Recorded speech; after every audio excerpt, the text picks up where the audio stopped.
Thiruvananthapuram കാട്ടാക്കടയിൽ RSS പ്രവർത്തകനെ കുത്തിപ്പരിക്കേൽപ്പിച്ച കേസിൽ 3 പേർ police കസ്റ്റഡിയിൽ. വ്യക്തിവൈരാഗ്യമാണ് ആക്രമണത്തിന് പിന്നിലെന്നാണ് പ്രാഥമിക നിഗമനം. RSS മണ്ഡൽ കാര്യവാഹക് വിഷ്ണുവിനാണ് ഇന്നലെ കുത്തേറ്റത്. ഇന്നലെ രാത്രി 10:30 കാഞ്ഞിരവളം ക്ഷേത്രത്തിലെ ഘോഷയാത്രയ്ക്കിടെ തലക്കോണം സ്വദേശി വിഷ്ണുവിന് നേരെ ആക്രമണമുണ്ടായത്.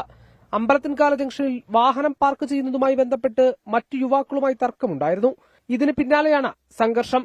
മൂർച്ചയുള്ള ടൈൽസ് കഷ്ണം കൊണ്ട് വിഷ്ണുവിന്റെ നെറ്റിയിലും മുതുകിലും കുത്തുകയായിരുന്നു. ഗുരുതര പരിക്കേറ്റ വിഷ്ണുവിന് അടിയന്തര ശസ്ത്രക്രിയ നടത്തി. നിലവിൽ ആരോഗ്യനില തൃപ്തികരമാണ്.